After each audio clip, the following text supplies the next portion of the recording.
রহিম ৩১ দফা কর্মশালা আজকের এই অনুষ্ঠানের সম্মানিত সভাপতি, মঞ্চে উপস্থিত জনাব সালাউদ্দিন আহমেদ, উপস্থিত আমার প্রিয় ছোট ভাই মাহাদি আমিন, উপস্থিত ছোট ভাই ইশরাক সহ ঢাকা মহানগরী দক্ষিণের নেতৃবৃন্দ এবং আমার সামনে উপস্থিত কদমতলীবাসী এবং দক্ষিণের বিভিন্ন পর্যায়ের বিএনপি সহ বিভিন্ন পর্যায়ের উপস্থিত নেতৃবৃন্দ, আসসালামু আলাইকুম। আজকে অনেকদিন পরে ঢাকা মহানগরীর একটি অংশে বহু মানুষের সাথে কথা বলার আমার সুযোগ হচ্ছে। সেজন্য প্রথমে আমি আল্লাহর দরবারে শুকরিয়া আদায় করছি। আহ, প্রিয় উপস্থিতিবৃন্দ, আজকে আপনারা এখানে যারা উপস্থিত আছেন, হয়তো অনেক মানুষে অনেকক্ষণ ধরে আপনারা উপস্থিত আছেন এবং সেই দুটো থেকে আপনারা এই অনুষ্ঠানে যারা উপস্থিত আছেন তারা নিশ্চয়ই দেখেছেন যে আমরা আজকে এখানে আমাদের নেতৃবৃন্দ যারা এখানে এসছেন তারা কতগুলো বিষয় নিয়ে আলাপ করেছেন। কি সেই বিষয়গুলো? সেই বিষয়গুলো হচ্ছে যে ৩১ দফা নামক আমরা ৩১টি দফা দেশের মানুষের সামনে উপস্থাপন করেছি।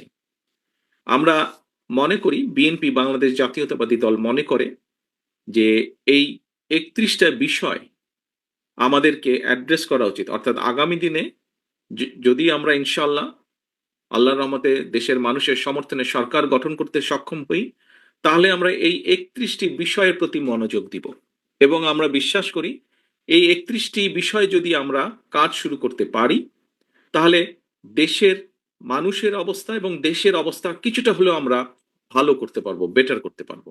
এখন সম্মানিত উপস্থিতিবৃন্দ, এই ৩১ দফার ভেতরে কি আছে কি আছে আপনারা মোটামুটি জেনেছেন। এখন এই ৩১ দফা আমরা কেন দিলাম?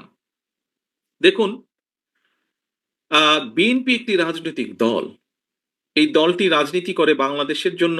এই দলটির রাজনীতির লক্ষ্য উদ্দেশ্য হচ্ছে বাংলাদেশের মানুষের জন্য কিছু করা। এখানে বেশ অনেক মুরব্বী বসে আছেন, আমি দেখছি। মুরব্বী যারা আছেন আপনাদের নিশ্চয়ই খেয়াল আছে, শহীদ রাষ্ট্রপতি জিয়াউর রহমান যখন দেশের দায়িত্বভার গ্রহণ করেন, তারপরে কতগুলো পরিবর্তন এসেছিল।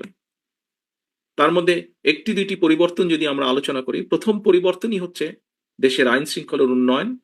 দ্বিতীয় আরেকটি বড় পরিবর্তন হচ্ছে যে ৭৪ সালে যেই দুর্ভিক্ষে লক্ষ লক্ষ মানুষ না খেতে পেয়ে মারা গিয়েছিল, শহীদ জিয়ার সময় খাল খননের মাধ্যমে খাদ্য উৎপাদন বৃদ্ধি করা হয়েছিল, যাতে করে খাদ্যের অভাবে মানুষ মারা না যায়।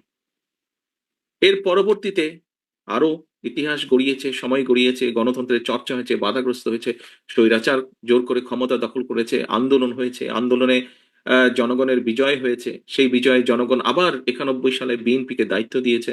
বিএনপিকে দায়িত্ব দেওয়ার পরে দেশনেত্রী খালেদা জিয়া দায়িত্বভার গ্রহণ করেছে। তখনও আমরা দেখেছি কিছু পরিবর্তন হয়েছে। কি পরিবর্তন? এগোনোর চেষ্টা করেছে দেশ সামনে। আমরা দেখেছি নারীদের শিক্ষার ব্যাপারে একটি যুগান্তকারী পদক্ষেপ গ্রহণ করা হয়েছে। আমরা দেখেছি যে কিভাবে শিল্প কারখানার প্রসার লাভ করেছিল বেকারদের কর্মসংস্থানের জন্য।